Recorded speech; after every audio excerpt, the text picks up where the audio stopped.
ధనుజులు అసుర స్వభావం ఉన్నవాళ్ళు, రాక్షస సంతానం కాబట్టి ఎప్పుడూ క్రోధంతో ఉంటారు, హింసిస్తూ ఉంటారు. అలాంటి వాళ్ళు ఎక్కడున్నా సరే వాళ్ళని సంహరిస్తూ ఉంటాడు శ్రీ మహావిష్ణువు ధర్మ సంరక్షణార్థం. అందుకని ధనుజకులామిత్ర, ఆ చివర చదివేటప్పుడు మిత్ర అని చదవడం కాదు, అది సంధి కలిసిపోతుంది. ధనుజ కుల అమిత్ర, కులామిత్ర సవర్ణ దీర్ఘ సంధి, అకారమునకు అకారము కలిసి దీర్ఘం వచ్చింది కాబట్టి ధనుజకులామిత్ర అంటే ధనుజకులమునకు అమిత్రుడైన వాడా. ఇప్పుడు సాధారణంగా రాక్షసులందరూ ఎవరి మీదకి దండయాత్రకు ఎడుతుంటారు? ఇంద్రుడి మీదకే పెడతారు. ఏదైనా వరం పొందగానే ఇంద్రుడి మీదకి ఎడతారు, స్వర్గలోకం మీద యుద్ధం చేస్తారు. ఇంద్రుడు ఎవరిని ప్రార్థిస్తాడు? విష్ణువుని ప్రార్థిస్తాడు, స్థితికారుడు కాబట్టి రక్షించమని. అప్పుడు విష్ణువు జోక్యం చేసుకుంటుంటారు.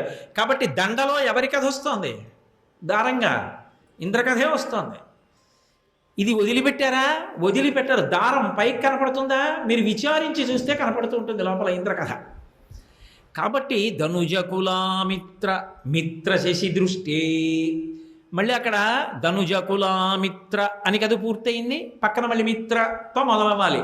మిత్ర శశి దృష్టి, మిత్ర శశి ఈ రెండు దృష్టి కన్నులుగా కలిగినవాడు. ఎవరు మిత్రుడు? మిత్ర అన్న శబ్దం సూర్యుడికి వర్తిస్తుంది.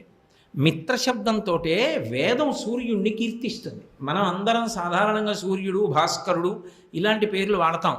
వేదం ఆయన్ని మిత్రుడు అని పిలుస్తుంది. మిత్ర శబ్దంతో సూక్తం చెప్తుంది. మిత్రావరుణులు అంటుంటారు. అటువంటి మిత్ర సూర్యుడు. ఎందుకు వచ్చింది సూర్యుడికి మిత్ర అన్నమాట? అంటే సమస్త భూతములు కూడా ఆయన్ని చూసి సంతోషిస్తాయి. ఆరోగ్యం భాస్కరాది చేత్, వెలుతురు వచ్చింది అనుకోండి, ఎవరు సంతోషించారండి లోకంలో? మనందరం సంతోషించడం వదిలిపెట్టండి, లోకంలో అసలు సూర్యకిరణములు పడేటప్పటికీ సంతోషపడిపోయేటటువంటివి రెండు ఉన్నాయి. తిక్కన గారు విరాట పర్వంలో వర్ణిస్తాడు. నీరజాకరములు నిష్ఠయై చేసిన భవ్యతపంబు ఫలమనంగా దినసముఖాకినందిత చక్రయుగ్మకంబులయనురాగంపు బ్రూవనంగా హరిహర బ్రహ్మ మహానుభావంబులొక్కటింగాగ గరగిన గట్టి అనగా అతుల వేదత్రయలతికాచయము పెనుబొందన్ పుట్టెడు మూల కందమనగా అఖిల జగముల కందెర ఎగుచు జనసమాజ కరపుట హృదయ సరోజములకు ముకుళనంబును జృంభణంబును నర్చి భానుబింబంబు పూర్వాద్రిపై విలింగే అంటాడు. మొట్టమొదట సంతోషించేవి పద్మాలు, సూర్యకిరణం పడితేనే వికసిస్తాయి. రెండు చక్రవాక పక్షులు. ఎందుకని అంటే చీకటి పడితే కళ్ళు కనపడ్డావు. వాటికి విపరీతమైన ప్రీతి దంపతులుగా ఒకళ్ళ మీద ఒకళ్ళకి.